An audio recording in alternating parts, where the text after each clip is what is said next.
एक नई नवेली दुल्हन शादी होकर अपने ससुराल आती है और ससुराल में 3-4 दिन बीतने के बाद ही उसकी जो सास है उस सास की सेवा बर्दारी करने में वो लग जाती है।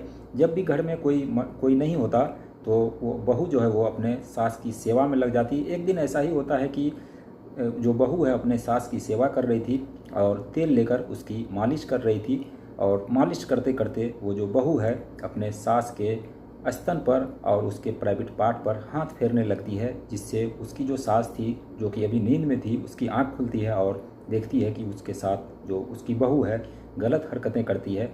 और इसके साथ वो सास जो है उसे मना करती है, लेकिन बहू जो है वो ये सिलसिला रुकने नहीं देती और जो इसका अंजाम है वो काफ़ी भयानक होता है।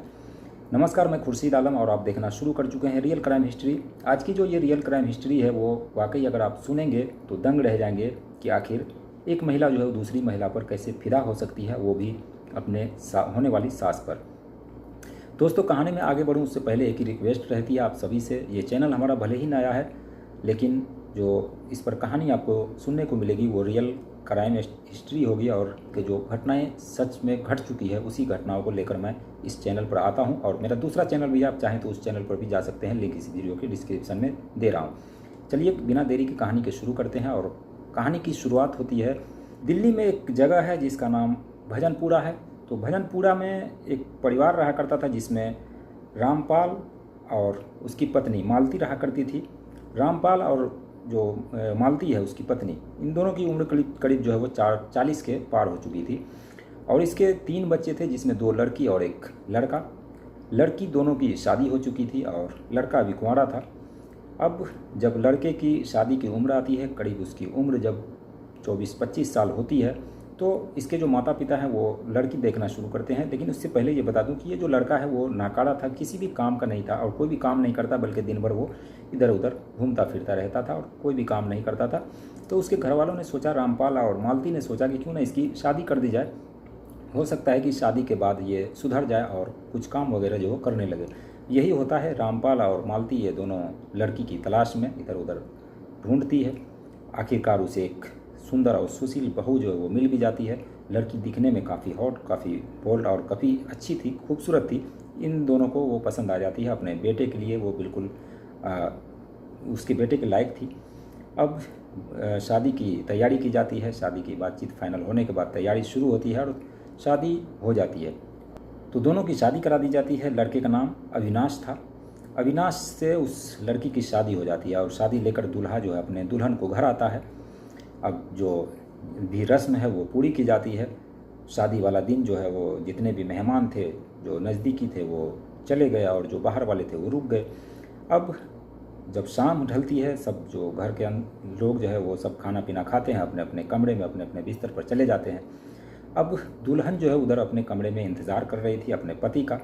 और पति, क्योंकि अभी पहली रात सुहाग रात की थी, तो अभी वो शर्मा भी रहा था, ताकि अक्सर ऐसा होता है कि जो लड़के होते हैं वो सोचते हैं कि घर के सभी मेंबर सो जाए उसके बाद मैं जाऊं ताकि किसी को पता न लगे। तो वो अपने जीजा के साथ बैठकर जो गप्पे सप्पे लड़ा रहा था और जीजा जो है उसे सारी चीज़ें बता रहा था कि किस तरह से तुम्हें जाना है और कैसे कैसे बातें करनी, वो सारी चीज़ें होता है ऐसा। तो जैसे ही बातचीत ख़त्म होती है 10 बजे के बाद, वो उसका जो जीजा है वो अपने कमरे में चला जाता है और ये अविनाश अपनी दुल्हन के कमरे में चला जाता है। कमरे की कुंडी लगाता है। कमरे में जब जाता है अपने बिस्तर पर बैठता है, उससे बातचीत करने की कोशिश करता है अपनी दुल्हन से। इतने में दुल्हन जो है वो रोने लगती है। अब उसे चुप कराने लगता है, लेकिन इसके बावजूद वो चुप नहीं होती और दुल्हन कहती है कि मुझे मम्मी की याद आ रही है।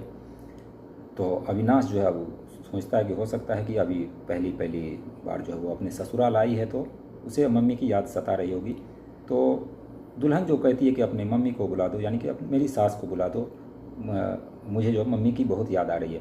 तो अविनाश जैसे तैसे अपने मम्मी के पास जाता है और कहता है कि ऐसे ऐसे बात है, जो हमारी दुल्हन है वो रो रही है और कह रही है मम्मी के पास जाना है, तुम ही चलो चुप करा दो। तो उसकी माँ जो है वो कह देती है कि जाओ तुम संभालो, और थोड़ी देर रोएगी और तुम अपना प्यार से बातचीत करो, चुप हो जाएगी। अविनाश चला जाता है और जाता है, फिर कमरा बंद करता है। फिर वो दुल्हन ज़ोर ज़ोर से रोने लगती है।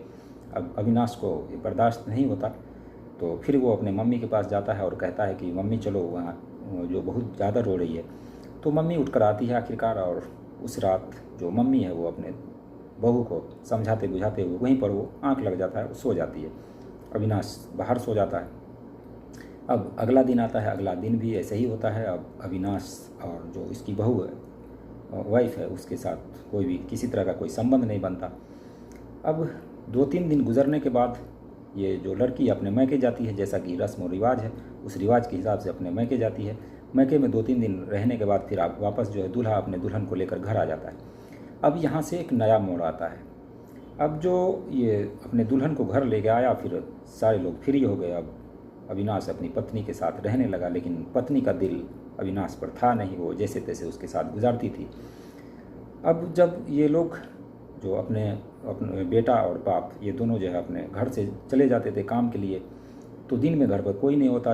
उसकी जो ननद थी वो भी अपने ससुराल चली गई। अब ये सिर्फ बचती है सास और बहू।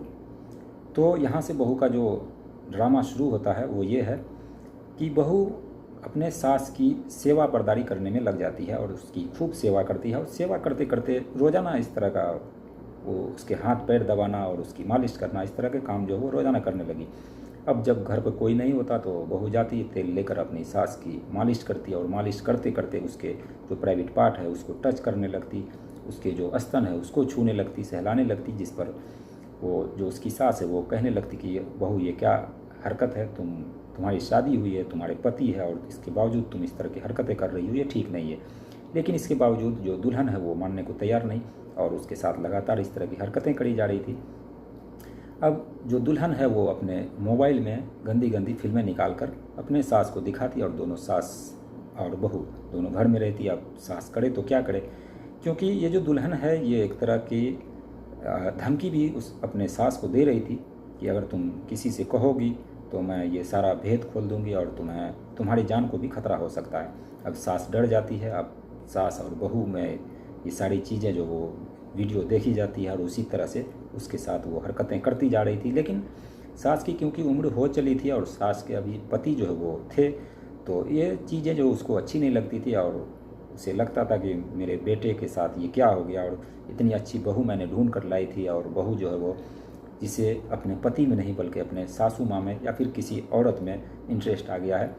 और अपने सास के साथ वो जो बहू है वो हरकतें करती जा रही थी। अब सास को बर्दाश्त नहीं हुआ, उसने अपने घर वालों को बताया और सभी को जब ये राज पता चला तो घर वालों ने ये फैसला लिया, कहा कि क्यों ना बहू को वापस अपने मैके भेज दिया जाए, इस बात को बिना किसी से चर्चा किए हुए।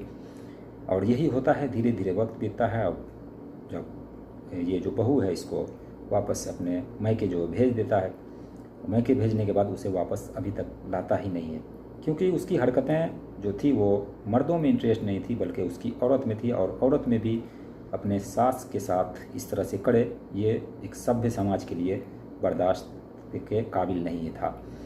तो ये थी दिल्ली की घटना जो मैंने आपको सुनाया। और दोस्तों, इस कहानी को सुनाने का मकसद किसी की भावनाओं से खेलना नहीं, किसी का दिल दुखाना नहीं, बल्कि आप सभी को जागरूक करना है और एक सच्चाई बयां करना था। बाकी इसको लेकर आपकी जो भी राय हो कमेंट सेक्शन में ज़रूर बताइएगा। दोस्तों, हमारे चैनल को ज़रूर सब्सक्राइब करिए। और आप सब में से बहुत सारे लोग वीडियो देख लेते हैं, चले जाते हैं, लेकिन चैनल को सब्सक्राइब करना भूल जाते हैं। तो चैनल को भी सब्सक्राइब करें और वीडियो को लाइक करें, शेयर करें। मिलते हैं नेक्स्ट वीडियो में नई कहानी के साथ। तब तक के लिए बाय बाय, टेक केयर।